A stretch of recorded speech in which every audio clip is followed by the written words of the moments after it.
কেটে গেল 2 দিন। আজ শুক্রবার, সকাল 8টা বাজতে চলল।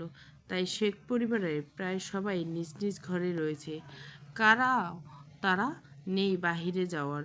রান্নাঘরে কাজল শিউলির নাস্তা বানাতে ব্যস্ত। আনাহিদে ফারেদি নিচে নেমে রান্নাঘরে এসে একটু পরপর শিরিন শেখও আসবেন।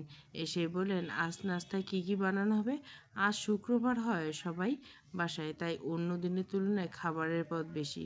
তিনি গ্যাসের চুলায় নিজের জন্য চা বসাতে বসাতে কাজলকে বললেন, এই কাজল, ফ্রিজ থেকে গরুর মাংস আর কচু চিংড়ি বের করে রাখ।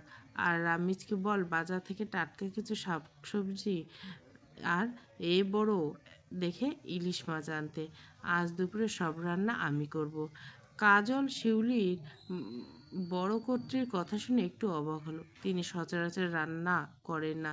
শিউলি কাজল রান্না করার সময় আনায়াতে ফারিদি পাশে থাকেন, মাঝে মাঝে এটা ওটা দেখিয়ে দেন, কখন কী দিতে হয়। শিরিন শেখ মাঝে মধ্যে দেখে কি রান্না হচ্ছে, বাচ্চাদের জন্য কখন এটা ওটা রান্না করেন, তবে সবসময় রান্না করেন না অনাহিদা ফারাদি। কাজল নিজের কৌতূহল ধরে না রাখতে পেরে জিজ্ঞাসা করলো, বড় মা, আজ কি কোনো অনুষ্ঠান আছে? না মানে আপনি তো বিশেষ দিন বা আপনার মন চায় তখন রান্না করেন। অনাথে ফারিদি কাজলের কথা শুনে আমই মুচকে হাসলেন। কাজল শিউলি সে হাসি দেখে কি নির্মল হাসি! কেউ দেখে বলবে না এই ইরানি নারীর 37 বছর একটা ছেলে আছে, দেখতে এখনো 40-এর রমণীর মতো। বয়স বা কত হয়েছে, 54। কম বয়সে বিয়ে হওয়া, মাত্র 17 বছরে প্রথম সন্তানের মা হন। কাজলের কথা শুনে তিনি চায়ের পাতিলে চা পাতা দিয়ে বললেন, হ্যাঁ, আজকের বিশেষ দিন বলা যায়। অনেক দিন পর আমার সব সন্তান একসাথে বাসায় থাকবে। তার উপর কবির সাহেব আর সুলেমান ভাই আসবে, তাই ভাবলাম আজ সবার জন্য নিজে হাতে রান্না করি। কাজল শিউলি বড় কর্ত্রীর কথা শুনে চোখে মুখে খুশির ঝিলিক দেখা দিল। শিউলি আটা মাখতে মতো বলেন, তাহলে আজ আপনার হাতে সুস্বাদু খাবার খেতে পারবো বড় মা। অনাহিতে ফারিদি কাপে দুধ চা ঢেলে নিয়ে স্বভাবসুলভ গম্ভীর স্বরে বললেন, তাড়াতাড়ি নাস্তার কাজ শেষ করো, দুপুরের জন্য সব তৈরি করতে হবে। বড় ছেলে আর মায়ের স্বভাব এক, প্রয়োজন ছাড়া কখনো হাসেন না। বলেই তিনি শাড়ির আঁচলটা ঘুরিয়ে সোফায় গিয়ে বসে খবরের কাগজে চোখ বুলাতে লাগলেন। আলিজা একটু আগে ঘুম থেকে উঠে হাত মুখ ধুয়ে বারান্দার সঙ্গে লাগোয়া ছোট্ট বারান্দার দেওয়ালে গিয়ে বসলেন। অতিথিদের জন্য দোলনাটা এখানেই রাখা হয়েছে। আলিজা দোলনায় বসতে বেশ ভালোই লাগছিল। দোলনায় বসে মেয়েটা আস্তে আস্তে দুলতে লাগলো। বারান্দা থেকে সামনের বাগান দেখছিল, সেই দিকে তাকিয়ে চারপাশটা দেখছিল। সকালের শান্ত পরিবেশটা তার বেশ ভালো লাগছিল। কিছুক্ষণ এভাবে চুপচাপ বসে রইল। শেখ পরিবার বলতে গেলে শ্বশুরবাড়িতে আলিজার আজ 3 দিন। এই 3 দিনে শিউলি আপার সঙ্গে পুরো বাড়িটা একবার ঘুরে দেখেছে সে। বাড়িটা তার বেশ ভালোই লেগেছে। 2 তলা বিশাল ডুপ্লেক্স বাড়ি দেখলে আভিজাত্যের ছাপ চোখে পড়ে। ছোটবেলা থেকে আলিজা তার বাবাকে বলতো তাদের জন্য একটা দালান বাড়ি হয়, কিন্তু একজন সাধারণ স্কুল শিক্ষকের পক্ষে মেয়ের সেই স্বপ্ন পূরণ করা সম্ভব ছিল না। হয়তো এই কারণে আল্লাহ তার ভাগ্য অপার্থিবভাবে জুড়ে দিয়েছেন এই গম্ভীর মানবের সঙ্গে। দালান বাড়ির স্বপ্ন পূরণ হয়েছে ঠিকই, ভরা একটা সংসারও পাওয়া হলো না। আলিজা দোলনায় বসে এসব ভাবছিল। হঠাৎ তার মস্তিষ্কে 2 দিন আগের ঘটনা হানা দিল। সেদিন সাদমান তাকে নিজের বেডরুমে নিয়ে গেছিল। সেই কথা মনে হতে লজ্জায় সে মেয়েটা চারিদিক দিয়ে ঘিরে ধরল। না চাইতে তার মন বারবার ফিরে যেতে চাইছিল সেই দিনের স্মৃতি। সাদমানের মুখে এমন সরাসরি কথা শুনে মেয়েটা বেশ লজ্জা পেয়েছিল। তবে খানিক পর আলিজা বুঝতে পারল তার বোকামির প্রশ্নে বিরক্ত হয়ে সাদমান এমন উত্তর দিয়েছিল যখন আলিজা সাদমানের কথা জিজ্ঞাসা করছিল, কেন? মেজর সাহেবের মাথা গরম থাকায় এমন প্রশ্নে বিরক্ত হয়ে অবচেতন মস্তিষ্ক বলে ফেলল আদর করতে। আলিজার স্বামী এখন অধিকার মিশানো গভীর কথা সেখানেই জমে যায়। মেয়েটার ছোটোখাটো শরীর কেমন অবশ হয়ে যাচ্ছে। কথা মুখ থেকে বেরিয়ে যাওয়ার কয়েক মুহূর্ত পর সাদমান উপলব্ধি হলো সে ভুল জায়গায় ভুল কথা বলে ফেলেছে। সাদমান বেশ বিরক্ত বোধ করলো, কিন্তু এখন আর কি করার। মেজর সাহেবের একটা গভীর নিঃশ্বাস নিয়ে পুরুষালী ভরাট কণ্ঠটা ক্রমশ নরম করে বলল, তুমি এত অবুঝ কেন? আমি তো তোমাকে সেই প্রথম দিনে বলেছি এরকম কোনো পরিস্থিতিতে তোমাকে পড়তে হবে না, তবু এমন প্রশ্ন। আলিজা কি বলবে, সে তো ছোট থেকে একটু অবুঝ। তবে এতক্ষণে বুঝতে পারলো সাদমান বিরক্ত হয়ে এমন উত্তর দিয়েছিল। সাদমান মেয়েটাকে চুপ হয়ে থাকতে দেখে নরম কণ্ঠে বলল, যাও রুমে গিয়ে রেস্ট নাও। সাদমানের আদেশ শুনে আলিজা পিলপিল পায়ে নিজের রুমের দিকে পা বাড়ায়। সাদমান আলিজার যাওয়ার দিকে তাকে পর মুহূর্তে বিড়বিড় করে বলল, অবুঝ কিশোরী। আলিজা আশেপাশের গাড়ির যান্ত্রিক কোলাহলের ভাবনা থেকে বেরিয়ে এলো, চোখ বন্ধ করে একটা দীর্ঘশ্বাস নিল। এই বাসায় আসার আগে আজ 3 দিন হলো, এখনো কারোর সঙ্গে ভালো করে কথা হয়নি। শুধু নূর আর আরমানের সাথে এক আধবার কথা হয়েছে, তাছাড়া তেমন কারোর সঙ্গে নেই। নিজেকে কেমন অতিথি অতিথি মনে হয় সারাদিন রুমে দিন পার করে।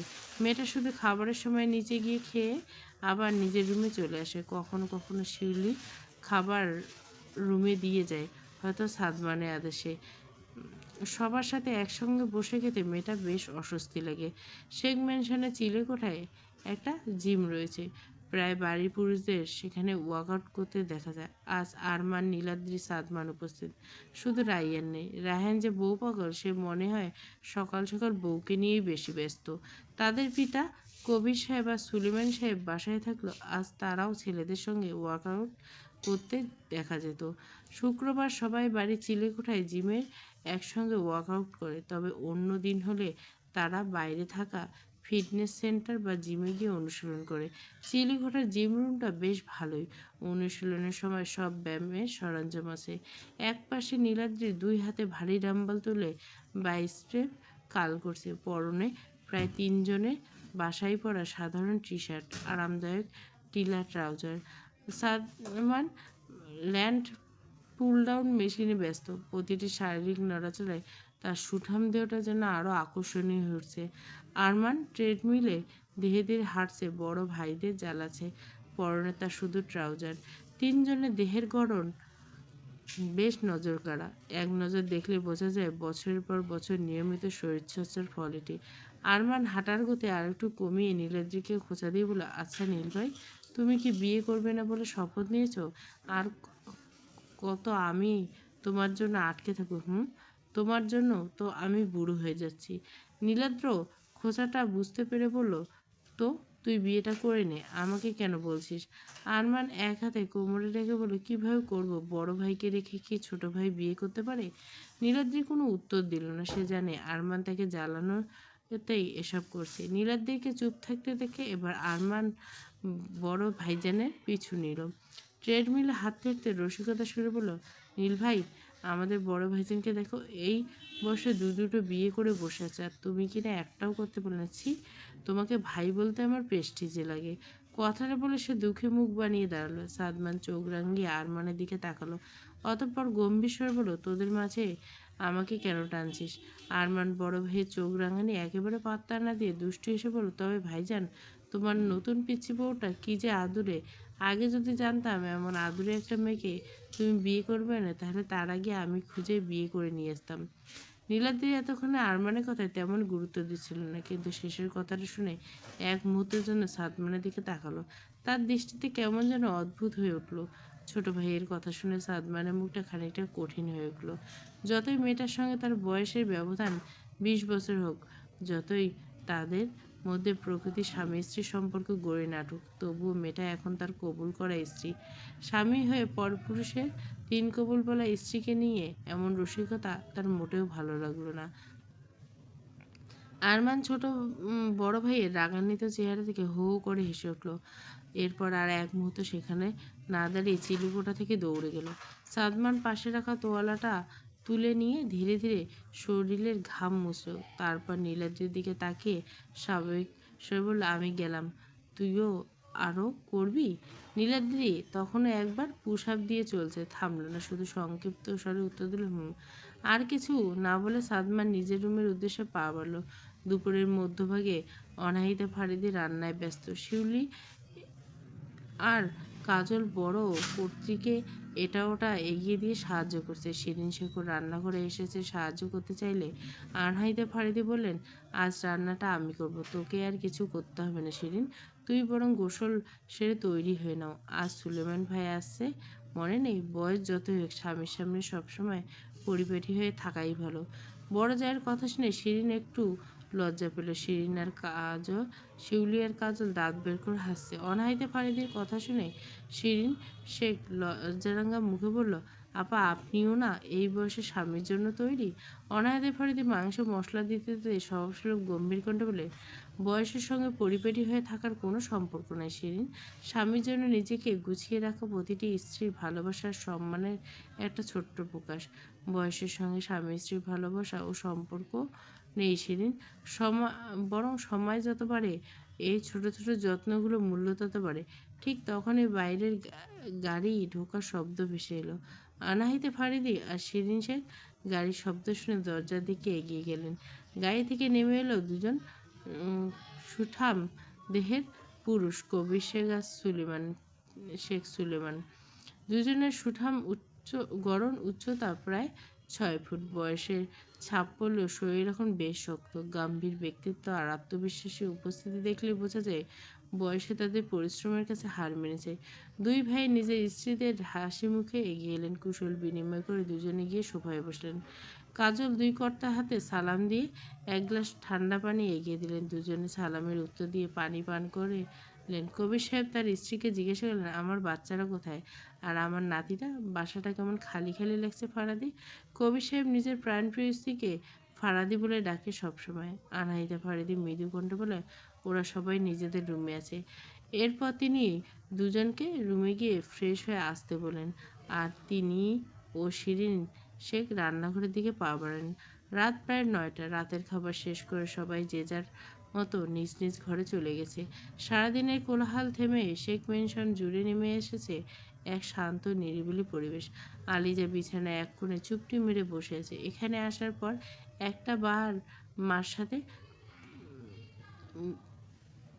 ফুটে কথা বলেনি। মার প্রতি তার ভীষণ অভিমান। কোনো এক তাকে নিজের থেকে 20 বছরের বড় এক পুরুষের সঙ্গে বিয়ে দেওয়া হয়েছিল। তার তো একটা সুন্দর সংসারের স্বপ্ন ছিল, যেখানে স্বামী তাকে অনেক ভালোবাসবে, কিন্তু তাকে তো তার স্বামী নিজের ঘরে জায়গাই দেয়নি। অবশেষে আলিজা চায় না ভালোবাসা ছাড়া সংসার। আলিজা আজ সারাদিন নিচে যায়নি। দুপুরে কাজল তাকে ডাকতে এলে সে দ্বিধাকণ্ঠে জানিয়েছে, আমার খাবারটা যদি একটু কষ্ট করে রুমে দিয়ে যেত। কাজল আর কিছু না বলে দুপুরের খাবারটা রুমে পৌঁছে দিছিল। রাতের খাবার সময় আলিজা দোটানায় পড়ে গেল। এখন কি করবে? নিচে গেলে তার সাদমানের সঙ্গে দেখা হয়ে যাবে। দুদিন আগের ঘটনার কথা মনে পড়তে তার ভীষণ লজ্জা লাগছিল। তার উপর আজ শ্বশুর চাচা শ্বশুর এসেছেন। তাদের সামনে যেতে কেমন সংকোচ বোধ হচ্ছিল তার। সাদমান এসব ছেলের ঘরে বিছানার পাশাপাশি বসে আরহানকে অঙ্ক বুঝিয়ে দিচ্ছিল। আগামী ছেলেটা অঙ্ক পরীক্ষা। 1 মাসের ছুটির প্রতিটি মুহূর্ত ছেলের জন্য রাখতে চায় সে, তাই যত্ন করে নিয়ে একের পর এক অঙ্ক বুঝিয়ে দিচ্ছে। আর মাঝে মাঝে আরহান ঠিক মতো বুঝছে কিনা সেটাও খেয়াল করছে। আরহান যত বড় হচ্ছে ততই যেন বাবার মতো গম্ভীর হয়ে উঠছে। এক পর্যায়ে সাদমান বলল, শুনেছ আব্বু, সবগুলো অঙ্ক? আরহান হাসি মুখে বলল, হ্যাঁ বাবা, সবগুলো বুঝছি। তুমি বুঝিয়ে দিলে আমি সব খুব তাড়াতাড়ি বুঝে যাই, কিন্তু রায়হান চাচু, নীল চাচু বুঝিয়ে দিলে একটু দেরি লাগে। ছেলের কথা শুনে মৃদু হেসে উঠলেন সাদমান। আরহান যেন বাবার ভীষণ ভক্ত। দেখতে শুনতে একেবারে বাবার ফটোকপি। নাক, মুখ, চোখ সব কিছুতে যেন বাবার ছাপ স্পষ্ট। সাদমান বিছানা থেকে উঠে দাঁড়ালো। আরহানকে হাত মুখ ধুয়ে আস্তে ওয়াশরুমে পাঠিয়ে তার বই খাতাগুলো গুছিয়ে পড়ার টেবিলে রাখলো। তারপর বিছানাটা শোয়ার জন্য পরিপাটি করেছিল। ঠিক তখনই দরজায় টোকা পড়ল। দরজা খুলতে সামনে নূরকে দাঁড়িয়ে থাকতে দেখলো সাদমান। সেই ইশারায় জিজ্ঞেস করলো, কী হয়েছে? নূর বলল, ভাইজান, বড় বাবা আপনাকে ওনার রুমে যেতে বলছে, সঙ্গে নতুন ভাবিকেও নিয়ে যেতে বলছে। কথাটা বলে নূর চলে গেল। কয়েক মুহূর্তের ব্যবধানে সাদমান বুঝতে পারল নূর আলিজাকে নতুন ভাবি বলে সম্বোধন করছে। সাদমান মনে এক মুহূর্তের জন্য কেমন একটা অনুভূতি হলো। তার বউ সেই কিশোরী মেয়েটা। সাদমান আর ভাবল না। আরহানকে শুইয়ে দিয়ে ঘরের আলো নিভিয়ে দিল সে। তারপর ছেলের কপালে আলতো করে চুমু এঁকে আলিজার রুমের দিকে পা বাড়ালো। সাদমান ধীরে ধীরে আলিজার ঘরের দিকে পা বাড়ালো। সে জানে বাবা কবির সাহেব কেন তাদের ডেকেছেন? নিশ্চয়ই কিছুক্ষণ আগে আম্মির কাছ থেকে বিয়ের কথাটা শুনেছেন। এখন মনে হয় বেশ রেগে আছেন। সাদমান ভালো করে জানে এই ঘটনা নিয়ে পিতৃমশাই কম কাণ্ড করবে না। তার ছেলে যে ৩৭ বছর পা দিয়েছে, এমনকি ১২ বছরের একটা ছেলে আছে, সেসব যেন তিনি একেবারে মাথায় রাখেন না। এখনও স্কুল পড়ার সময়ের মতো সাদমানকে শাসন করে। অবশ্য শুধু সাদমান নয়, বাড়ির সব ছেলেকে তিনি শাসন করেন। তবে আরমান বাবার কাছে সবচেয়ে বেশি বকা খায়। সাদমান ভাবতে ভাবতে গেস্ট রুমের সামনে এসে দাঁড়ালো। দরজায় টোকা দিতে গিয়ে কেমন একটা ইতস্তত বোধ করলো। সেদিনের ঘটনার পর থেকে ইচ্ছে করে মেয়েটার সামনে পড়েনি সে। মাথা থেকে সব ভাবনা ঝেড়ে ফেলে শেষমেশ দরজায় দুবার টোকা দিল। কিছুক্ষণ অপেক্ষা করে ভেতর থেকে কোনো সাড়া পাওয়া গেল না। তাই আবার টোকা দেওয়ার জন্য হাত বাড়াতে ক্যাচ করে দরজাটা খুলে গেল। সাদমান সামনে তাকিয়েছিল। দরজা খুলতে আলিজা চোখ পড়ল তার উপর। সাদমান দেখে সে খানিকটা বিস্মিত হয়ে গেল। এই সময় সাদমান আসবে তা সে একদমই আশা করেনি। ভেবেছিল হয়তো কাজল কিংবা শিউলি এসেছে। প্রায় রাতের দিকে ওরা এসে কিছুক্ষণ গল্প করে যায়। মেয়েটা পরক্ষণে নিজেকে সামলে নিয়ে সে জানে পুরুষটা নিশ্চয়ই কিছু বলতে এসেছে। আর এত ভাবারই বা কী আছে? সাদমান তো তার স্বামী। স্বামীর জায়গা থেকে ইচ্ছে হলে যখন তখন কাছে আসতে পারে। এতে তো কোনো দোষ বা পাপ নেই। তাছাড়া সাদমান নিজেই বলেছিল কখনো স্বামীর অধিকার নিয়ে সে তার সামনে দাঁড়াবে না। আলিজা দরজা থেকে সরে ভেতরে আসার জায়গা দিল। সাদমান বিনা বাক্যে ঘরে প্রবেশ করলো। আলিজা দাঁড়িয়ে অপেক্ষা করতে লাগলো সাদমানের কথা শোনার জন্য। মেজর সাহেব ট্রাউজারের দুই পকেটে হাত গুজে শটাং হয়ে দাঁড়িয়েছে। হঠাৎ তার দৃষ্টি গিয়ে থামলো আলিজার পরনের পোশাকে। সাদমান ভুরু কুঁচকে এলো। মনে মনে ভাবলো এই মেয়ে কী পরেছে। আলিজার পরনে ছিল মামাবাড়ি থেকে নিয়ে আসা হালকা ক্রিম সাদা রঙের অনেকটা ঢিলে ঢিলে কুর্তি। কুর্তিটা হাঁটুর উপর পর্যন্ত ছিল উরু সমান। আর নিচে একই রকম ঢিলে ঢিলে প্লাজো আর কাঁধে রাখা ওড়না। সাদমান এখন এমন বাচ্চাদের মতো সাজ দেখে কিছু বলল না। সাদমানের কাছে বড় বড় সামরিক মিশনও কখনো এত কঠিন হয়ে পড়েনি। সেই দিনের পর থেকে কেমন আশ্বতি হয় সাদমানের। তার এমন খোলামেলা কথা বলা উচিত হয়নি ওই দিন। আজ একটা হাঁটুর বয়সী মেয়ের সঙ্গে কথা বলার জন্য সে বারবার ইতস্তত করছে। কোথা থেকে শুরু করবে, কি বলবে সেটাই বুঝে উঠতে পারছে না। আলিজা সাদমানের মুখের দিকে চেয়ে এখনো অপেক্ষারত। সাদমান একবার সেই অপেক্ষারত স্নিগ্ধ মুখের দিকে তাকালো। তারপর সব দ্বিধা ছেড়ে জিজ্ঞাসা করলো রাতে খেয়েছো? আলিজা মাথা নেড়ে সম্মতি জানালো। তারপর বলল আপনি খেয়েছেন? সাদমান হু বলে উত্তর দিল। তারপর বলল এখন তোমার ভালো লাগছে? কোনো অসুবিধা হচ্ছে না? আলিজা তৎক্ষণাৎ উত্তর দিল না, এখানে আমার ভালোই লাগছে, কোনো অসুবিধা হচ্ছে না। সাদমান একটা গভীর নিঃশ্বাস নিয়ে বলল, কণ্ঠটা ভারী হয়ে এলো। আমার জন্য তোমার জীবনটা নষ্ট হয়ে গেল তাই না? যদি আমার হাতে সব কিছু থাকতো তাহলে আমি সব ঠিক করে দিতাম। সাদমানের কথা শুনে আলিজের মনটা খারাপ হয়ে গেল। জীবনটা হয়তো এলোমেলো হয়েছে, তবে সেটা সাদমানের জন্য নয়, বরং নিজের ভাগ্যের লিখন। সে সাদমানের চোখের দিকে তাকিয়ে আশাহত কণ্ঠে বলল, আপনি এমন কথা বলবেন না প্লিজ। আপনার জন্য তো আজ আমি ভালো করে নিঃশ্বাস নিতে পারছি। না হলে হয়তো আজ আমার একটা আশ্রয় থাকতো না। আপনার জন্য একটা ক্ষণিকের আশ্রয় পেয়েছি, এটাই অনেক আমার জন্য। মেয়েটার কথা শুনে সাদমানের ভেতরে অপরাধবোধটা একটু কমলো। সে বলল, আচ্ছা এসব কথা এখন থাক, তোমাকে যা বলতে এসেছিলাম তা বলি। শোনো, বাবা তোমার সঙ্গে দেখা করতে চান, তাই আমার সঙ্গে চলো। সাদমানের কথা শুনে এতক্ষণ ধরে জোগাড় করে রাখা আলিজের সাহসটা মুহূর্তে যেন শেষ হয়ে গেল। সে কিছুটা অপ্রস্তুত হয়ে সাদমানের দিকে তাকিয়ে রইল। সাদমান বুঝতে পারল আলিজা দ্বিধায় পড়ে গেছে, কিন্তু তারও তো কিছু করার নেই। পিতামশাইয়ের আদেশ তাকে মানতে হবে।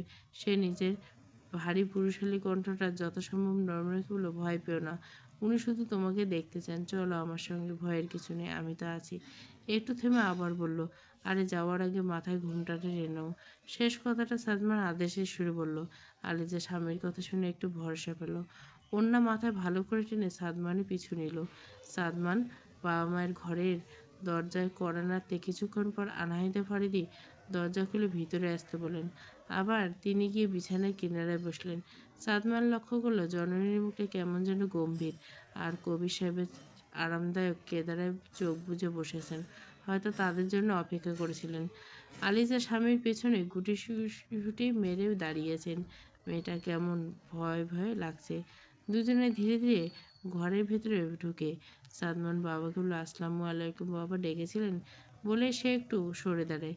তারপর পেছনে দাঁড়িয়ে থেকে আলিজার চোখে ইশারায় সালাম দিতে বলে। আলিজা ইশারা বুঝতে পেরে ধীরস্বরে বলল, আসসালামু আলাইকুম। কবির সাহেব এতক্ষণ চোখ খুলে তাকালেন দুজনের দিকে। তিনি গম্ভীর কণ্ঠে দুজনকে সালামের উত্তর দিলেন, অতঃপর দুজনেকে পাশের সোফায় বসতে বললেন। এলিজা সোফার এক কিনারে বসল, মেয়েটার বসার ভঙ্গিতে স্পষ্ট সংকোচ। সাদমান একই সোফায় আলিজার থেকে একটু দূরত্ব বজায় রেখে বসল। আনহাতে ফারিদি বিছানায় বসে বড় ছেলে আর ছেলের স্ত্রীর দিকে দেখছেন, চোখের চাহনি কেমন মায়া মায়া। কবির সাহেব কিছুক্ষণ সামনে বসা মেয়েটার মুখের দিকে তাকালেন। দেখে যা বুঝলেন, আনাইদের বাড়িতে ঠিকই বলছেন, ছেলে তার থেকে 2 গুণ ছোট মেয়েকে বিয়ে করে এনেছে। কবির সাহেব কণ্ঠটা গম্ভীর রেখে জিজ্ঞেস করলেন, নাম কি তোমার মেয়ে?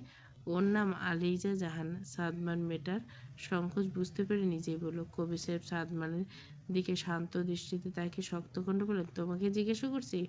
2 দিন বিয়ে হয়নি, এখন বউয়ের ন্যাওটা হয়ে গেছিল? বাবার কথা শুনে সাদমান বিরক্ত হলো। কথা কোথা থেকে টেনে কোথায় নিয়ে গেলেন তিনি। আলিজা শ্বশুরের কথা শুনে বেশ লজ্জা পেল। মেয়েটা ঘোমটা আর একটু টেনে জড়সড় হয়ে বসে রইল। কবির সাহেব রাগ যেন বাড়তেই লাগলো। সবাই যদি জানতে পারে তার ছেলে গ্রাম থেকে একটা কিশোরী মেয়েকে বিয়ে করে এনেছে, তাহলে তার মান সম্মান কোথায় থাকবে? তিনি আলিজার দিকে তাকিয়ে গম্ভীর কণ্ঠে বললেন, এই মেয়ে, মুখে তালা দিয়ে বসে আছো কেন? তোমাদের যখন বিয়ের কথা হচ্ছিল তখন না করতে পারেনি? নাকি বড়লোক ঘর দেখে তোমার বাবা মা এক কথায় বিয়ে দিয়ে দিয়েছে? কবির সাহেবের কথা শুনে আলিজার চোখ দুটো ভিজে এলো। শ্বশুর নামের মানুষটা তাকে আর তার পরিবারকে লোভী বলে অপমান করছে। মেয়েটা ওনার এক কোণা শক্ত করে মুঠোয় চেপে দিল, কিন্তু প্রতিবাদ করার মতো কোনো কথা খুঁজে পেল না। সত্যি বলতে মা মাম্মি সৎ বাবা তো বড় কর্মপদস্থ অফিসার দেখে বিয়ে দিয়েছে। আনাইতে ফারাতে স্বামীর কথায় মুখটা গম্ভীর করে নিলেন। তিনি কিছু বলতে চেয়েছেন, ঠিক তখনই সাদমান শান্ত স্বরে বলে উঠলেন, বাবা প্লিজ, যা বলার আমাকে বলুন। ও ছোট মানুষ, ওকে এইসব ব্যাপারে টানবেন না। একটু থেমে আবার বলতে গেল, আমার জন্য ওর লাইফটা এলোমেলো হয়ে গেছে। ওকে এমন হয়ে বলবেন না। এখন সে আমার স্ত্রী।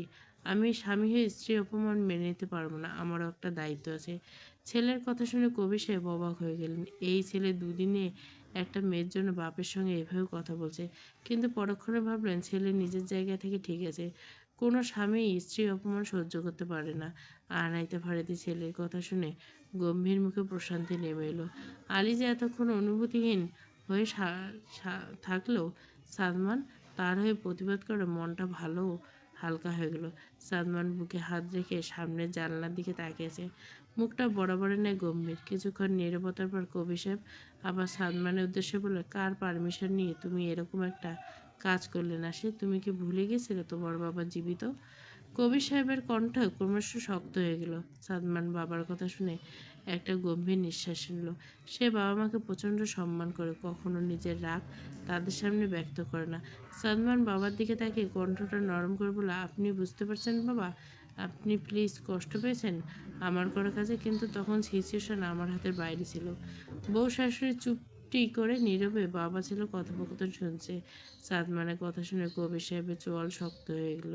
তিনি শক্ত কণ্ঠে বলেন, আচ্ছা মানলাম সিচুয়েশন খারাপ ছিল, কিন্তু একটা বার আমাকে জানাতে পারতে, আমি দেখে নিতাম আমার ছেলের মর্জির বিরুদ্ধে কে তাকে বিয়ে করতে বাধ্য করে। শ্বশুর নামক মানুষটার কথা শুনে আলিজের মনে হলো, তার মতো অভাগীকে বিয়ে করে মানুষটাকে বাবার কাছ থেকে এমন কথা শুনতে হয়েছে। সাদমান বাবার প্রশ্নের জবাবে স্বাভাবিক রেখে বলল, আমি যদি না চাইতাম তাহলে আমাকে বাধ্য করার ক্ষমতা কারো ছিল না। বিয়েটা আমি নিজের ইচ্ছাতে করেছি। বলে সে সোফা থেকে উঠে দাঁড়ালো। আলিজের দেখা দেখে উঠে দাঁড়ালো। সাদমান একবার আলিজের ঘুম ঘুম ছোট্ট মুখটার দিকে নজর ঘুরে বাবার উদ্দেশ্যে বলল, অনেক রাত হয়েছে, আপনারা বিশ্রাম নিন, আমরা আসি। কবির সাহেব আরামদায়ক কেদারা থেকে উঠে সাদমানের সামনে এসে দাঁড়ালেন। দুজনের উচ্চতা প্রায় সমান। শেখ পরিবারের সকল পুরুষে লম্বা চওড়া। যাও, কিন্তু আমার কথা এখনো শেষ হয়নি, পরে কথা হবে। সাদমান মাথা নেড়ে সম্মতি জানিয়ে আলিজাকে নিয়ে রুম থেকে বেরিয়ে গেল। নিজের রুমে যাওয়ার আগে সাদমান আলিজাকে বলল, যাও, গিয়ে চুপচাপ ঘুমো। এই ছোট্ট মাথায় এত টেনশন নিও না, বুঝেছো? আলিজা হা বলে মাথা নাড়ল। সাদমান আবার বলল, আর শোনো, রাতে কেউ দরজায় নক করলে দরজা খুলবে না, ঠিক আছে? আলিজার সম্মতিতে জানালো। সাদমান নিজের রুমের দিকে পা বাড়ল। দেখতে দেখতে শেখ পরিবারে আলিজার 1 সপ্তাহ কেটে গেল। এই কয়েকদিনে ধীরে ধীরে নতুন পরিবেশের সঙ্গে নিজেকে মানিয়ে নিতে শুরু করেছে সে। দিনগুলো মোটামুটি ভালোই গেছে। আরে ভালো আপু, যে কোথায় যাওয়া হচ্ছে? রাইসার এক মুহূর্তে লাগলো না কণ্ঠের মালিককে চিনতে। তখন সকাল প্রায় 10টা। ভার্সিটির একটা ক্লাস থাকায় সে নিজের ব্যক্তিগত গাড়ি নিজেই ড্রাইভ করে যাচ্ছিল। কিন্তু আধা রাস্তা আসতে হঠাৎ গাড়ির ইঞ্জিন বন্ধ হয়ে যায়। যতই স্টার্ট দেওয়া চালু করে গাড়িটা আর চালু হলো না। উপায় না পেয়ে রিক্সায় যাওয়া তার সিদ্ধান্ত নিল। রিক্সায় যাওয়া যাবে, কিন্তু গত রাতে বৃষ্টিতে কারণে রাস্তায় পানি জমে থাকায় একটা রিক্সায় পাওয়া যাচ্ছিল না। শাড়ির কুচিগুলো এক হাতে সামান্য তুলে এদিক ওদিক রিক্সা খুঁজল। ঠিক তখনই মেহরাব নিজের বাইক নিয়ে সেখানে এসে থামলো। রূপসা বিরক্ত স্বরে মেহরাবকে বলল, জানো না এই সময় কোথায় যায়, তবুও কেন প্রশ্ন করছো? মেহরাব বাইক থেকে নেমে দু কদম রাইসার দিকে এগিয়ে গেল। সেই মেয়েটা সবার সঙ্গে হাসি মুখে কথা বলল, তার সঙ্গে এমন খিটখিট আচরণ করে যেন মেহরাবকে দেখলে রাইসের মেজাজ বিগড়ে যায়। মেহরাব দুষ্টুমি করে বলল, আমার সঙ্গে এমন কেন করেন? আমার না হওয়া বাবুর আম্মু, চলেন আমি দিয়ে আসি। রাইসা মেহরাবের কথায় পাত্তা না দিয়ে এক পলক মেহরাবের দিকে তাকালো। শ্যামবনের যুবকটি দেখতে পেলে মাশাআল্লাহ, মুখে সবসময় একটা স্নিগ্ধ ভাব লেগে থাকে। রাইসা মেহরাবের দিকে দৃষ্টি রেখে বলল, আমি রিক্সা নিয়ে যেতে পারবো, তুমি যাও। মেহরাব যায় না। সে কিছুক্ষণ আশেপাশে দেখে বলে, দেখুন রাস্তায় পানি জমেছে, এই মুহূর্তে রিক্সা পাওয়া প্রায় অসম্ভব। আর তাছাড়া এমন রাস্তা দিয়ে রিক্সা যাওয়া করা বিপজ্জনক। আমি আপনাকে দিয়ে আসি রাইসা, অন্তত একটা দিন আমার কথা রাখুন। মেহরাবের শেষের কথাটা একটু করুণ শুনল। রাইসা হাত ঘড়ির দিকে তাকিয়ে দেখলো 11টা 34। 10টা 34, 11টা থেকে ক্লাস। তাই উপায় না পেয়ে মেহরাব সঙ্গে যাওয়াই ভালো হয়ে ভেবে শাড়ির কুচিগুলো সামলে বাইকের পেছনে মেহরাবের থেকে একটু দূরত্ব রেখে বসলো। রাইসা বসতে মেহরাব বাইকের স্টার্ট দেওয়ার আগে আদুরে স্বরে বলল, ধরে বসুন রাইসা, রাস্তার অবস্থা ভালো না। রাইসা আলতো করে মেহরাবের কাঁধে হাত রেখে বসলো। মেহরাব বাইক স্টার্ট দিল। হেলমেটের আড়ালে তার ঠোঁটের কোণে হালকা একটা হাসি ফুটে উঠল। তবে সেই হাসি রাইসার চোখে পড়ল না। সকাল 8টা। শেখ পরিবারের ডাইনিং টেবিলে সবাই বসে আছে। কাজল, শিউলি আর ইমা সবাইকে নাস্তা পরিবেশন দিচ্ছে। সাদমানের ছেলের জন্য ব্রেডে জ্যাম মাখিয়ে দিচ্ছে। আরমান বাবার পাশে স্কুলে পোশাক পরে নাস্তা করতে বসছে। ছেলেকে স্কুলে পৌঁছে দেওয়ার জন্য সাদমানও ফর্মাল ড্রেসে একেবারে প্রস্তুত হয়ে নাস্তা করতে এসেছে। পরনে তার অ্যাশ রঙের শার্ট আর ব্ল্যাক ফর্মাল প্যান্ট, চুলগুলো জেল দিয়ে সুন্দর করে সেট করা। বাইরে যাওয়ার জন্য একদম পারফেক্ট লুকে। সাদমান ঠিক উপরে ওপাশে বসা রাইসার, সে কখন মুগ্ধ দৃষ্টিতে তার দিকে তাকিয়েছে। চোখে মুখে একরাশ প্রশংসা। ইমা সবাইকে নাস্তা পরিবেশন করতে করতে সাদমানের পাশের চেয়ারে বসে থাকা আলিজার দিকে তাকালো। আলিজা শান্তভাবে বসে রুটি ছোট ছোট টুকরো করে মুখে দিচ্ছে। এই বাসাতে আসার 1 সপ্তাহ পেরিয়ে গেলেও তাকে এখনো সবাই যেন মেহমানের মতো ট্রিট করে। অবশ্য এর পিছনে কিছুটা দায় তার নিজের। সে সহজে কারোর সাথে মিশতে পারে না। চাপা স্বভাবের মানুষের জন্য এটা সবচেয়ে বড় অসুবিধা। ইমার সঙ্গে আলিজার মাত্র 2-1বার কথা হয়েছে, তাতে ইমার মনে হয়েছে মেয়েটা বেশ শান্ত স্বভাবের। তবু কেন জানি না তার মনে একটা অজানা ভয় কাজ করছে। যতই শান্ত আর বয়সে ছোট হোক না কেন, সত্যিটা হলো এখন সে এই শেখ পরিবারের বড় বউ আলিজাই। যদি সে মারিসার মতো হয়ে যায়। ইমা যদিও মারিসা সাদমানকে আলাদা হওয়ার পরে বিয়ে হয়েছিল, কিন্তু বিয়ের আগে কোনো অনুষ্ঠান বা বিশেষ দিনে শেখ মেনশনে আসা যাওয়া হতো। পরে এই বাড়িতে আসার পর আর নূর আর রাইসার মুখে ইমা শুনেছে মারিসা শুরুতেই সে বেশ ভালোই ছিল, কিন্তু সময়ের সঙ্গে সঙ্গে তার আচরণ বদলে যায়। বাড়ির বড় বউ হিসেবে সবার উপর রোয়াব জমাতে শুরু করছিল, অহংকারী হয়ে গিয়েছিল। ইমা চারপাশে তাকালো, দেখলো সবাই নাস্তা করতে ব্যস্ত। কবির সাহেব আর সুলেমান সাহেব নাস্তা করতে করতে রাজনীতি আর অফিসের নানা বিষয় নিয়ে টুকটাক আলোচনা করছেন। বড় চাচি, আমি একটা কথা বলতে চাই। ইমা স্বামীর পাশে চেয়ারে বসতে বসতে বলল। আনহাইতা ফাড়ে দিয়ে শুকনো রুটি এক টুকরো মুখে নিয়ে বলল, হ্যাঁ বলো। ইমা চুপচাপ খেতে থাকা আলিজার দিকে তাকিয়ে ঢোক গিলে বলল, বড় মেয়ে, আমি যেমন এই বাড়ির বউ, তেমন আলিজাও তো এই বাড়ির বড় বউ, তাই না? এতক্ষণ পর্যন্ত ইমার কথায় কেউ বিশেষ গুরুত্ব না দিলেও এই কথাটা শুনে সবাই খাওয়া থামিয়ে ইমা আর আলিজার দিকে তাকালো। সাদমান ইমার কথা শুনে এদিক ওদিক তাকানোর পর পূর্ণ মনোযোগকে খাবারে। আনাইতে ফারিদি খানিকটা বিরক্ত হয়ে বলে, হ্যাঁ, দুজনে এইবারই বড় হবু, এখন যা বলার স্পষ্ট করে বলো। ইমা রায়হানের দিকে তাকিয়ে সে চোখের ইশারায় আশ্বাস দিয়ে বলল, যা বলার বলো, ভয় কিসের। ইমা সাহস সঞ্চয় করে বলল, আমি এইবারই বউ হয়ে সংসারের টুকটাক কাজ করি, প্রয়োজনে রান্নাও করি, খাবারের সময় সবাইকে পরিবেশন করি। একজন বাড়ির বউ হিসেবে নিজের সব দায়িত্ব পালন করার চেষ্টা করি। তাইলে আলিজাও তো এখন এই বাড়ির বউ, সে কি শুধু বসে বসে খাবে? সবার নীরবে নাস্তা করতে করতে ইমার কথা শুনছিল। ইমা একটু থেমে আবার বলে, এই বাড়িতে আসার প্রায় 1 সপ্তাহ হয়ে গেল, কিন্তু সে শুধু খাবারের সময় আসে, তারপর নিজের ঘরে চলে যায়, একটা কাজেও হাত দেয় না। বাড়ির বউ হিসেবে তার কি কোনো দায়িত্ব নেই? ইমার কথাগুলো শুনে আলিজার হাত নাস্তার প্লেটের উপর থেমে যায়। মনে মনে সে স্বীকার করল, ইমা ভুল কিছু বলছে না। এর মধ্যে কবির সাহেব আর সুলেমান সাহেব নাস্তা শেষ করে অফিসের জন্য তৈরি হতে নিজেদের ঘরে চলে গেলেন। সংসারে এত মেলে বিষয়ে তারা সাধারণত হস্তক্ষেপ করে না। তাদের বিশ্বাস এই বিষয়গুলো তাদের স্ত্রী সামনে নেবে। সবাই কিছু না বললে তাদের নীরবতায় বলে দিচ্ছিল ইমার কথার সঙ্গে সঙ্গে সহমত। সাদমান ছেলেকে বলল, আরমান, যাও ব্যাগ নিয়ে আসো, স্কুলের জন্য লেট হয়ে যাচ্ছে। বাবার কথা শুনে ব্যাগ আনতে চলে যায় উম, আরমান। সাদমান শান্ত চোখে আলিজার দিকে তাকায়। আজ আর ওর হয়ে কিছু বলছে না। সবাই আলিজাকে কি বলে তার অপেক্ষায়। আলিজা মাথার ঘোমটাটা আরেকটু টেনে বলল, আমি সব কাজ করতে পারি। মা আমার বাসায় থাকতে সব কাজ আমি একাই করেছি। আপনারা বললে আমি সব কাজ করে দিব। একটু থেমে লম্বা শ্বাস নিয়ে আবার বলে, আমি আসলে দুঃখিত। কেউ কাজের জন্য বলেনি, তাই নিজে থেকে করতে আসেনি। এখন থেকে সব করে দিব। আপনারা বললে আমি এখন থেকে সব রান্না করব। মাম্মা মামি বলতো আমার রান্না ভালো। আলিজার কথা শুনে সাদমান নিশ্চুপ ভঙ্গিতে বসে থাকে। আরমান আলিজার কথা শুনে মনে মনে ভাবলো, এখন আর এক হাতে রান্না রোজ রোজ খেতে হবে না। সে খুশি মনে হলো, সত্যি পিচ্ছি ভাবি, আপনি রান্না করতে পারেন? আলিজা ছোট্ট দেবরের কথা শুনে মুচকি এসে বলে, হ্যাঁ, আমি রান্না করতে পারি ভাইয়া। এই কদিনে আরমান আর নূরের সঙ্গে আলিজার বেশ ভালো সম্পর্ক হয়েছে। আরমান পিচ্ছি ভাবির কথা শুনে বেশ খুশি হলো। নূর আরমানের মুখ থেকে কথা কেড়ে বলল, তুমি গ্রাম্য স্টাইলে মাংসের দম পোলাও বানাতে পারো? আলিজা মাথা নেড়ে হ্যাঁ বলল। সাদমানে থেকে শুরু করে বাড়ির সব ছেলেমেয়ে গ্রামীণ স্টাইলে দম পোলাও অনেক পছন্দ করে। শিরিন শেখ আলিজার কথা শুনে জিজ্ঞেস করলো, আচ্ছা বলো তো, কীভাবে দম পোলাও রান্না করতে হয়?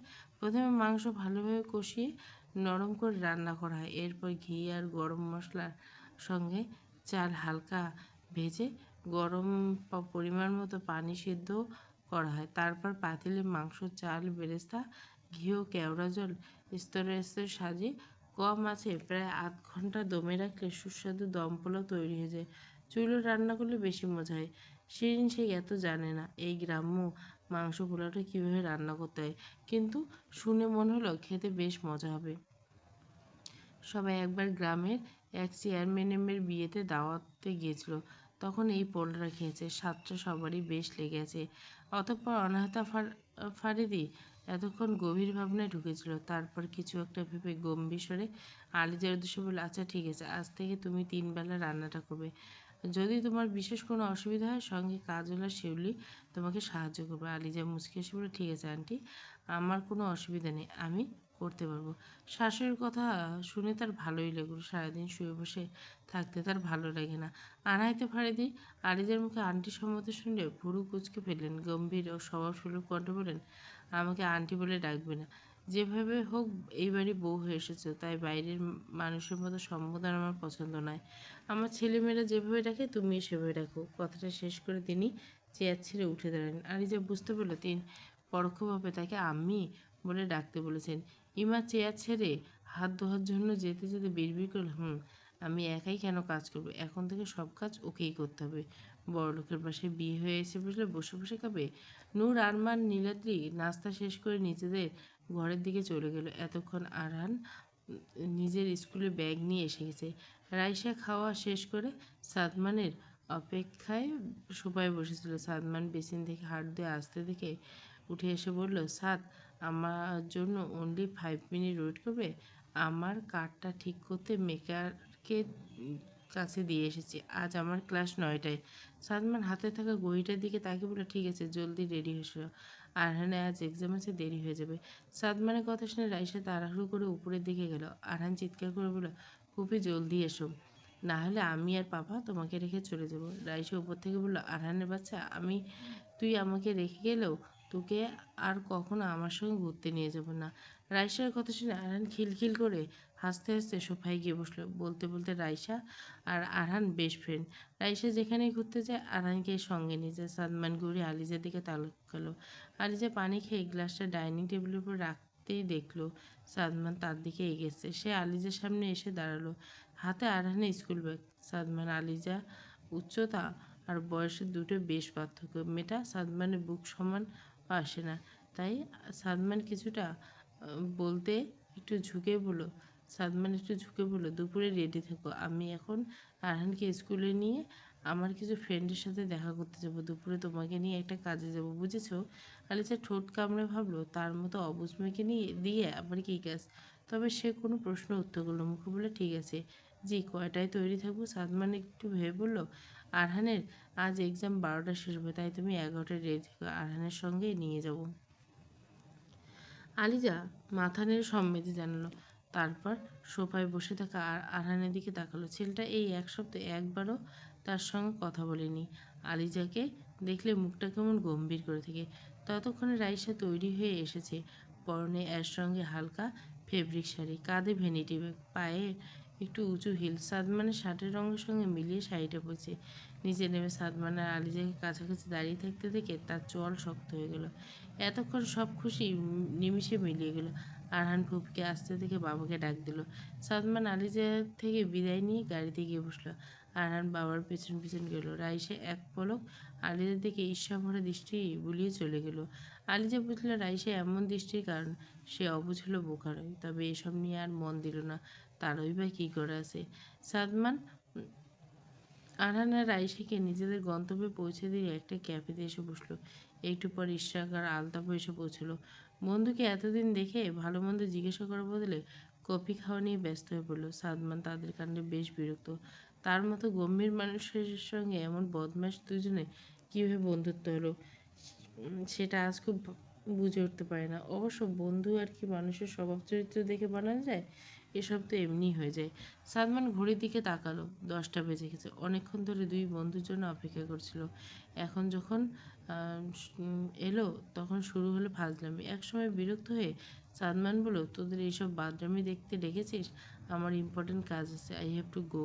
সালমান যাওয়ার কথা শুনে আলতাফ ভালো করে চেয়ারে বসে উঠল। আরে, এইমাত্র তো এসেছিস, এখনই যাবি?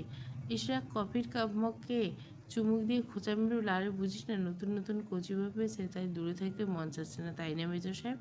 সাদমানের এমন রসিকতা ভরা কথা মোটেও ভালো লাগে না। টেবিলে রাখা কফির কাপটা হাতে নিয়ে বলল, ফালতু কথা বলবি না, কেন ডেকেছিস সেটা বল।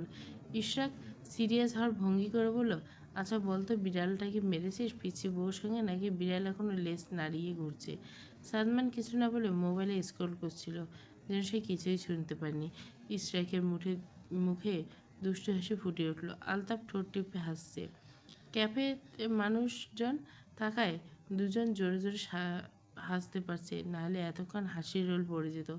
ঈশ্বর কফিতে চুমুক দিতে দিতে হতাশা শুভল, কি একটা জীবন, বউয়ের কাছে যেতে পারছি না, এখন একটু বন্ধুর কাছে এসেছি, বন্ধু পাত্তা দিচ্ছে না, কি জীবন দিলাম মোলা। ইশাকের ন্যাকা কথা শুনে সাদমান ফোনটা রেখে চেয়ারে পিঠ হেলিয়ে বলল, কেন, তোর বউয়ের কাছে কাছতে দে না, তোর শরীরে কি কাটা গজিয়েছে? ঈশা একেবারে সোজা হয়ে বসে সিরিয়াস মুখে বলল, আরে কি বলবো, প্রেগনেন্টের পর কারণে অকারণে রাগ করে বসে থেকে মেয়েটাকে কখনো কখনো বকাই দেই। ইশরাকের স্ত্রী ফারা 8 মাসের অন্তঃসত্ত্বা। তাদের একটা 5 বছরের মেয়ে আছে। বেচারা বউয়ের কাছে ঘেঁষতে না পেরে ভীষণ মন খারাপ হয়েছে। আলতাফ বলল, এটা তো বড় সমস্যা বন্ধু, আমিও তো বউকে ছাড়া এক মুহূর্ত থাকতে পারি না। বাসায় আসার এই এক সপ্তাহে একবারও বউকে ছাড়া থাকিনি। সাদমান আবার হাত ঘড়ির দিকে তাকিয়ে বলল, একদিন সবাই আয়, তোদের পরিবার নিয়ে বাসায় আয়, আমি তোদের দেখতে চেয়েছিলেন। আর বিশেষ করে আরহান ইনায়াকে দেখার জন্য বায়না করছিল। ইনায়া ইশরাকের 5 বছরের মেয়ে। ইশরাক আর আলতাফ সাদমানের কথা শুনে মাথা নেড়ে সম্মতি দিল। ইশরাক সেবার কথা মনে মনে হেসে বলল, আমার মেয়েটা যে আরহানকে দেখলে ওর কাছ থেকে আসতেই চায় না, মনে নেই? সেবার ছুটিতে তোর বাসা থেকে আসতে চেয়েছিল না, বলেছিল আরহানকে বিয়ে করে ওদের বাসায় থাকবে। আলতাফ ফোন স্ক্রল করতে করতে হেসে বলল, হ্যাঁ, পিচ্চি আরহানের জন্য একদম পাগল। সাদমান মুচকি এসলো, তার ছেলেটা ইনায়াকেও খুব আদর করে। দুজনে একসঙ্গে হলে খেলায় মেতে ওঠে। তবে সাদমান কখনো জোরে হাসে না। গম্ভীর দায়িত্বশীল মেজরকে খুব কম হাসতে দেখা যায়। কিছুক্ষণ তাদের মাঝে নীরবতা নেমে এলো। ঈশ্বর মুখটা চুপ করে থাকলেও যেন ভালোই লাগছিল। এবার আবার সাদমানকে জ্বালানোর উদ্দেশ্য বলল, আচ্ছা সব কথা বাদ দে, তোর কি সিস্টেম গরম হয় না? মানে পিচ্চি বউয়ের সঙ্গে একটু সময় কাটাতে ইচ্ছে করে না? সাদমান কিছু বলল না। কিছু বললে আবার বেয়াদব দুটো তাকে খোঁচাতে শুরু করবে। আলতাফ সুযোগ পেয়ে হাতছাড়া করলো না। গম্ভীর মানুষটাকে খোঁচানো, আরে বল না, সামনে এত কচি মেয়ে, তাও আবার তোর বিবাহিত স্ত্রী, কিছু করতে ইচ্ছে করে না? সাদমান এতক্ষণ ওদের কথায় কোনো পাত্তা দেয়নি। এবার শার্টের উপরে বোতাম দ্রুত খুলে দিল। আজ বেশ গরম পড়েছে, আজকের রোদটা বেশ কড়া। তারপর দৃষ্টি বন্ধুর দিকে স্থির করে বলল, তোদের কি মনে হয় আমি মেয়ে দেখলে কন্ট্রোললেস হয়ে পড়ি? চোখের সামনে নিজের বিবাহিত স্ত্রী থাকলে উত্তেজিত হয়ে সব করে ফেলবো? আমি কি সেই ধরনের পুরুষ? ভালোবাসার অনুভূতি ছাড়া আমি শেখ নাসির সাদমান কখনো কোনো নারীর প্রতি এমন কিছু অনুভব করি না। নিজের উপর আমার যথেষ্ট নিয়ন্ত্রণ আছে। এই 4 বছরে অনেক মেয়ের প্রস্তাব পেয়েছি, কিন্তু কখনো কি আমি এসব তুচ্ছ প্রস্তাবে পাত্তা দিয়েছি? বিএমডব্লিউ গাড়িটা ঢাকা শহরে ব্যস্ত রাস্তায় ছুটে চলছে। ভিতরে ড্রাইভিং সিটে বসে আছে সাদমান। সাদমানের বাসায় থাকলেও এই গাড়িটা ব্যবহার করে। গাড়িটা তার নিজের ব্যক্তিগত। সাদমানের পাশের সিটে নিশ্চুপ হয়ে বসে আছে আলিজা। সাদমান মনোযোগ দিয়ে ড্রাইভ করছে। সাদমান যে কিছু একটা নিয়ে গভীর ভাবনায় ডুবে আছে তা দেখে বোঝা যাচ্ছে। মুখে গম্ভীর্য লেগে আছে। পাশে বসে আলিজার ভীষণ জানতে ইচ্ছে করছে তারা কোথায় যাচ্ছে, কিন্তু মেয়েটা সাদমানের সঙ্গে কথা বলতে বেশ জড়তা কাজ করছে। আলিজা কখনো ঢাকা শহরে আসেনি। জন্ম থেকে 17টা বছর অবধি সে গ্রামে কাটিয়েছে। হঠাৎ করে এভাবে বাইরে আসায় বেশ ভালো লাগছে। উঁচু উঁচু বিল্ডিং, এত এত গাড়ি, এসব সে আগে কখনো গ্রামে দেখেনি। মেয়েটা মাথাটা জানলার বেশ কিছুটা বাইরে নিয়ে বাইরের পরিবেশ দেখতে লাগলো। পিঠ সমান খোলা চুলগুলো বাতাসে উঠছে। এক হাতে সেগুলো গুজে আবার বাইরে দেখতে ব্যস্ত। সাদমানের পাশে তাকিয়ে দেখলো আলিজা জানলার বেশ কাছে মাথাটা নিয়ে গেছে। সে তৎক্ষণাৎ হুঁশিয়ারি দিল, জাহান, জানলার কাছে মাথা কেন নিয়েছো? মাথাটা এদিকে নিয়ে এনো। আচমকা সাদমানের কথায় মেয়েটা চমকে ওঠে। থতমতিকে মাথাটা তৎক্ষণাৎ জানলার কাছ থেকে সরিয়ে নেয়। সাদমান আর কিছু না বলে আবার ড্রাইভিংয়ে ব্যস্ত হয়ে পড়ল। আলিজা বেশ লজ্জা পেয়েছে এই ভেবে বাচ্চাদের মতো মাথা বের করে দিচ্ছে। সাদমান কি নাকি ভাবলো। আলিজা এবার নিশ্চুপ হয়ে বসে রইল। একটু লজ্জা লাগছে। স্বামী নামের তার থেকে 20 বছর বড় একজন মানুষের সঙ্গে এইভাবে একা গাড়িতে যাতায়াত, সব কিছু তার কাছে নতুন। আবার প্রথমবারের মতো বাসার বাইরে একটু বেড়েছে। বলতে গেলে মেয়েটা একটু বেশ উৎকণ্ঠতায় আছে। বাইরের জগৎ সম্পর্কে তেমন কোনো ধারণা নেই। আলিজা পরনে মেহেন্দি রঙের একটা সুতির থ্রি-পিস, চুলগুলো ঢিলেঢালা বেনি করা। সামনে কয়েকটি অবাধ্য চুল বাতাসে উঠছে। ওড়নাটা দুই কাঁধে চাপিয়ে নিয়ে ছোট পান পাতার ন্যায় মুখখানা প্রসাধনী ছিটে ফোটা নেই। আলিজা আর চোখে ড্রাইভিং করতে থাকা সাদমানের দিকে তাকালো। শার্টের দু হাতা কনুই পর্যন্ত ফোল্ড করা, ফলে তার হাতের মোটা মোটা শিরাগুলো স্পষ্ট দৃশ্যমান। দেখতে দেখতে আকর্ষণীয় লাগছে।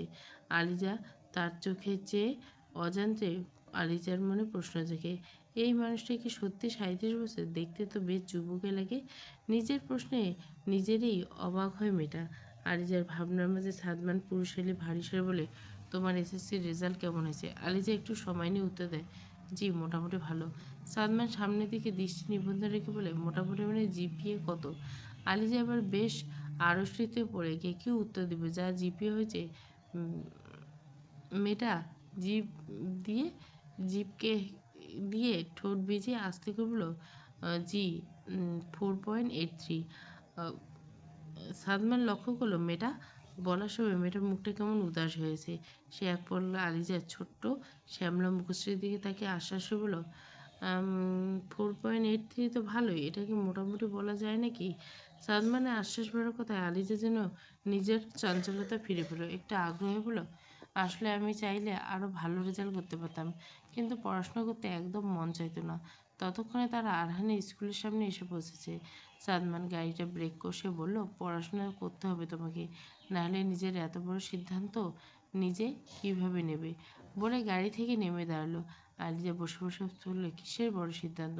কিন্তু প্রশ্নটা করলো না। এত বড় একটা মানুষকে বারবার প্রশ্ন করতে মন চাইলো না।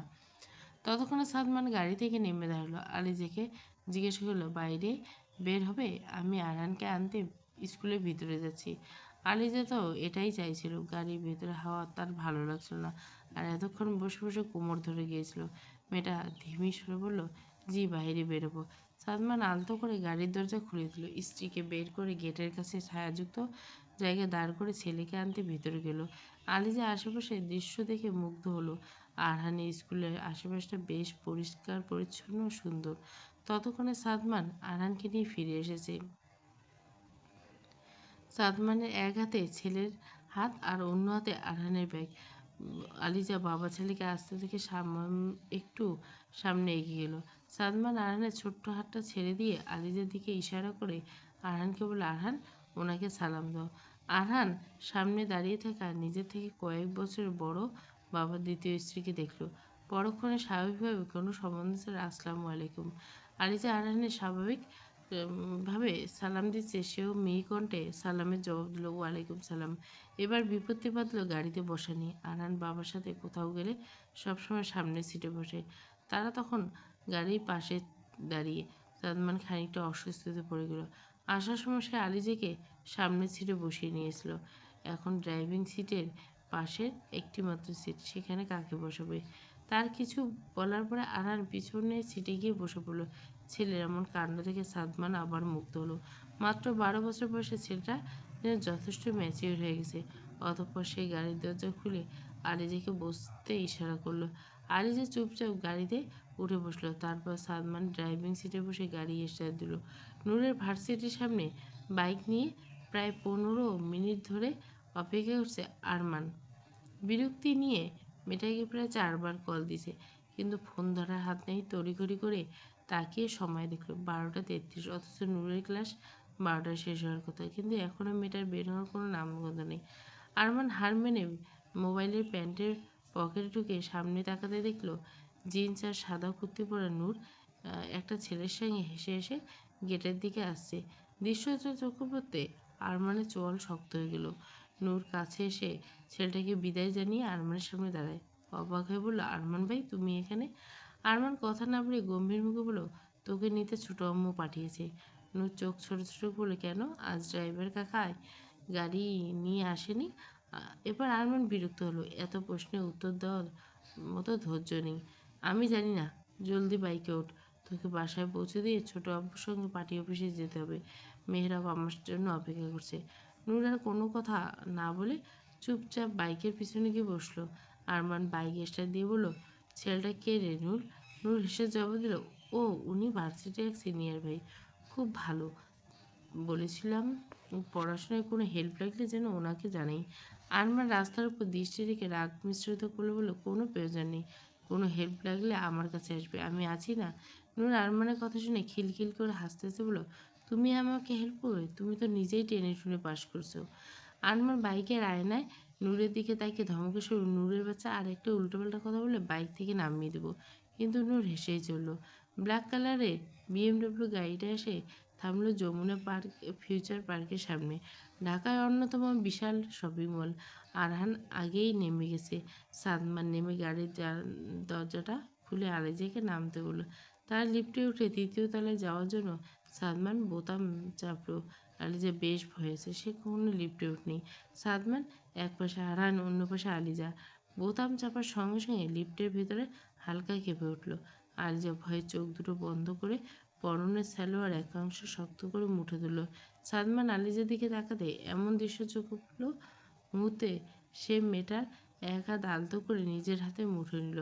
প্রথমবার লিফটে উঠায় মেয়েটাকে সে ভীষণ প্যানিক করছে, সেটা বুঝতে একটু অসুবিধা হলো না। হঠাৎ নিজের হাতে কারো স্পর্শ অনুভব করতে আলিজা চোখ দুটো খুলল।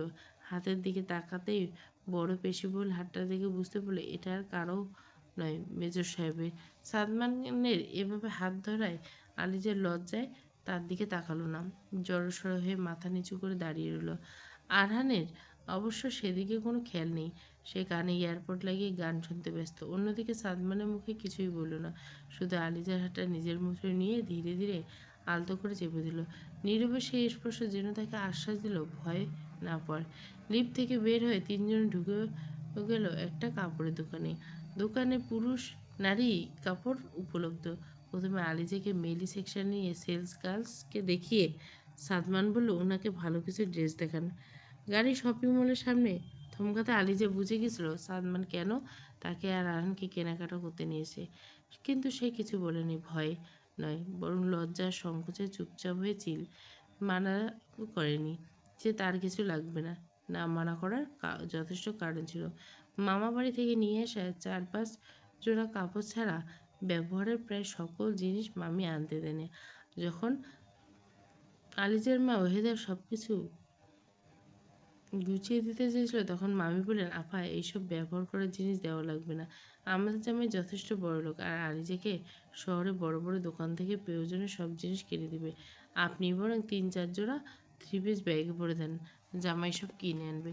ওহাদা ভাইয়ের বউর কথায় যুক্তি খুঁজে পেলেন, ভাবলেন ঠিকই তো, এইসব পুরনো জিনিস না ধোয়ায় ফেলো, জামাইকে দেখে মনে হচ্ছে যথেষ্ট ভালো মনের মানুষ, জামাইকে প্রয়োজনে সব কিনে দিবে, তাই আর তিনি কিছু আনতে দেননি। মেলি সেকশনের কর্মচারী প্রায় সবাই মেয়ে, 2-1জন ছেলে আছে। সাদমান এক সেলস গার্লকে বললো ভালো কোয়ালিটির কিছু কাপড় দেখানো ওনাকে। কর্মচারী মেয়েটা সেই কখন থেকে সাদমানের দিকে তাকিয়েছে, কিছু দূরে দাঁড়িয়ে থাকা দুজন মেয়ের দৃষ্টি একই রকম। সাদমান বেশ বুঝতে পারল তার প্রতি মেয়েদের এমন আকুল মুগ্ধ দৃষ্টি নতুন কিছু নেই, এমন দৃষ্টির মুখোমুখি সে প্রায় হয়, তবে সেদিকে সে বরাবরের মতো পাত্তা দেয় না।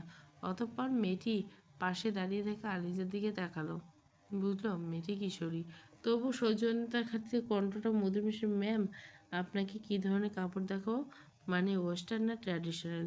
আলিজা কিছু বলার সাদমান তার পুরুষালী কণ্ঠ না ট্র্যাডিশনাল ড্রেস দেখান। আলিজা একবার পুরুষটিকে দেখে নজর ফেলায়। সাদমানের এইমাত্র কথাটাই কেমন যেন একটা অধিকারের ছোঁয়া ছিল বলে মনে হলো মেয়েটার। পরক্ষণে ভাবলো দায়িত্ব পালন করছে হয়তো, দায়িত্বশীল মেজর বলে কথা। এইসব ভাবলে আলিজার মনটা কেমন বিষিয়ে যায়, একটুখানি আদরে ভরা জীবন খুব ইচ্ছে ছিল, কিন্তু হয়তো আর পাওয়া হবে না। ভাবনাগুলো ভীষণ পীড়া দেয়। মেয়েটা একটা দীর্ঘশ্বাস ফেলে সামনে তাকে। ততক্ষণে কর্মচারী মেয়েটা বেশ কিছু ধরনের লং ফ্রক জামা 3 পিস বের করে সামনে রাখলো। সাদমান আলিজাকে পছন্দ করতে বলে আরহানকে নিয়ে পাশের সেকশনে গেল, উদ্দেশ্য ছেলের জন্য কাপড় কিনতে। আলিজা 4টা জামা পছন্দ করলো, একটা লং ফ্রক, 2টো গ্রাউন আর 1 জোড়া 3 পিস। এতে আলিজা বেশ সংকোচ হচ্ছে, অন্যের টাকা দিয়ে জিনিস নেওয়াটা তার কাছে বেশ অস্বস্তিকর, কিন্তু উপায় নেই। সাদমান ততক্ষণে সাদমান ছেলের জন্য বেশ কিছু কাপড় প্যাক করতে দিয়ে আরহানকে নিয়ে মেয়ে সেকশন হলো। কী কী পছন্দ তোমার? সাদমান আলিজার কাছ থেকে জানতে চাইল। আলিজা সংকোচ ভরা কণ্ঠে বলে জি এই 4টা জামা। সাদমান 4টা জামার কথা শুনে ভুরু কুঁচকে তাকালো, এরপর আলিজাকে কিছু না বলে পাশে দাঁড়িয়ে থেকে আরহানকে বলে আব্বু এখান থেকে কিছু ড্রেস চুজ করে বলো তো, তোমার চয়েস তো অনেক ভালো।